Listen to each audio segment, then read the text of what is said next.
Otep à tous, bien-aimés frères et sœurs.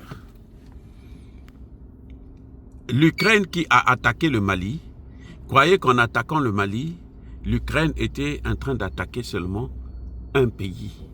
L'Ukraine a oublié qu'en attaquant le Mali, en soutenant les terroristes au Mali, il est en train de s'attaquer à tout un continent. L'Afrique d'aujourd'hui n'est pas celle d'hier. L'Afrique noire, quand vous attaquez un, vous êtes en train d'attaquer tout le monde. L'Ukraine envoie maintenant, a envoyé son ministre des Affaires étrangères en Afrique pour aller solliciter de l'aide humanitaire et de l'aide en matière énergétique. Mais qu'est-ce que nous avons à voir avec un pays qui est en guerre contre la Russie, qui se permet d'attaquer le Mali? Un pays qui est en guerre contre la Russie, qui permet de s'acharner contre les pays africains. L'Ukraine sera, ce ministre sera en Angola, en Égypte, en Afrique du Sud. Vous croyez que les Africains, les dirigeants qui vont soutenir l'Ukraine, ils savent qu'ils n'auront pas le soutien de leur population.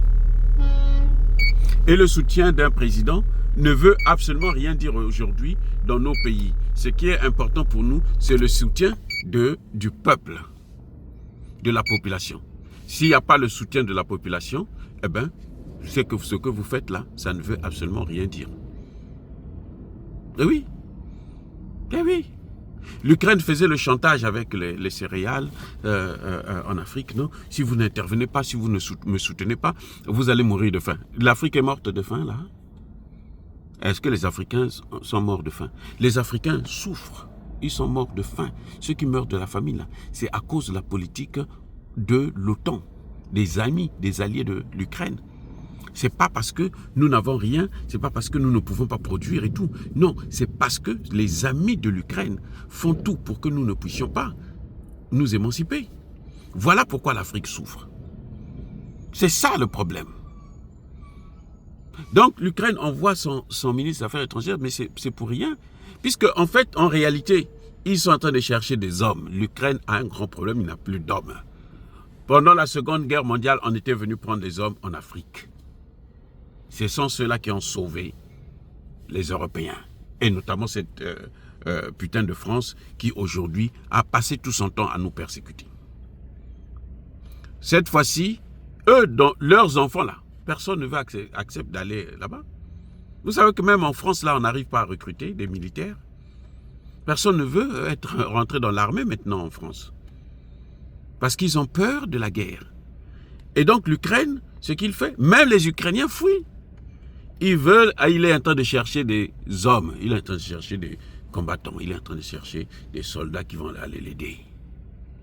Mais quel est cet Africain, à moins qu'il soit fou, même si on a faim, qui va aller jeter sa peau là-bas pour sauver un pays qui ne veut pas régler le problème avec son propre frère au profit des mêmes Occidentaux qui nous persécutent, qui nous réduisent à néant. Le voyage de ce ministre des Affaires étrangères, je n'ai pas retenu son nom, je ne veux même pas retenir son nom. En Afrique, là, ce voyage-là, c'est un voyage nul. Il n'obtiendra rien.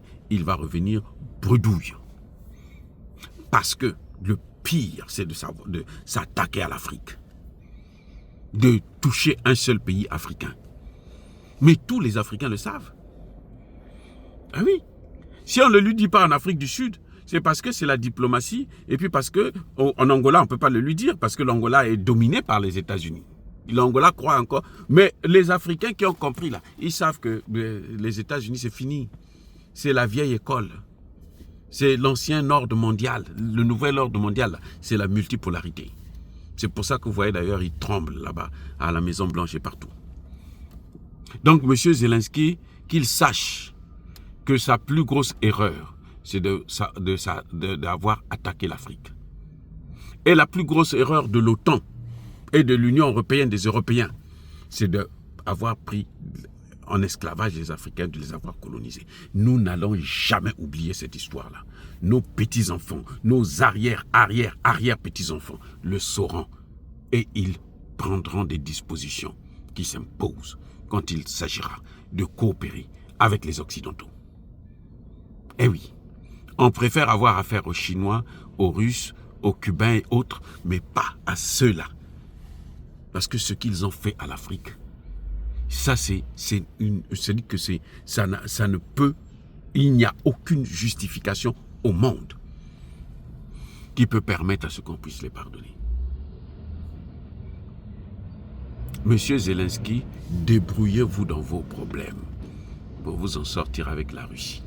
Les Africains sont venus pour vous proposer un projet de médiation, y compris l'Afrique du Sud. Là. Vous avez rejeté ce projet. Vous n'avez même pas entendu. Maintenant, vous venez avec un chiffon de projet de paix, soi-disant, que vous voulez imposer à la Russie et vous voulez le soutien de l'Afrique pour que les Africains puissent demander à Poutine, non, il faut que tu soutiennes cette... Alors que Poutine, c'est celui-là qui est en train de nous donner un peu de respect, un peu d'espoir aujourd'hui. Oui.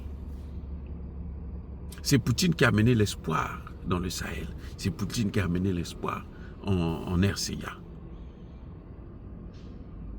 La RDC, Tshisekedi ne veut pas rentrer en contact avec Poutine. C'est pour ça que vous voyez, il continue à sombrer. Mais c'est Poutine qui nous a donné l'espoir. Et toi, tu veux venir, tu as le courage, le toupet de venir nous dire que non, nous, on doit soutenir ton plan de paix, que d'ailleurs, même les Occidentaux ont rejeté. Au moment où nous parlons, je vous assure les gars, au moment où nous parlons là, tous les pays européens, personne n'a accepté de recevoir, d'accueillir un autre sommet pour la paix en Ukraine. Tous les pays européens là, ils sont en train de refuser. Voilà pourquoi ça n'a pas eu lieu. Sinon, ils voulaient le faire avant que Donald Trump ne soit élu. Ça n'a pas eu lieu parce qu'aucun pays, la Suisse là, qui avait fait organiser le premier là, a vu qu'elle a été critiquée, insultée par tous les pays civilisés. Et aujourd'hui, elle refuse maintenant. Elle dit non, moi je ne veux plus rentrer dans ça. Eh oui. Non, Moudi est parti là-bas voir Zelensky. Il l'a dénigré. Il s'est moqué de lui alors que c'est un poids lourd qui pèse même devant les États-Unis. Ah oui. Namoudi, là, devant les États-Unis, il n'a pas peur. Mais regardez comment ils se sont comportés. C'est fini. Monsieur Zelensky, débrouillez-vous avec votre ami, avec votre patron, avec vos alliés. Laissez les Africains loin de vos problèmes. Nous avons nos problèmes avec vos alliés. Ce sont vos alliés qui nous empêchent le développement et nous n'allons plus continuer là-dedans. Alors les amis, soyez bénis, soyez abondamment bénis par le Dieu des Kémites et par nos ancêtres angélisés.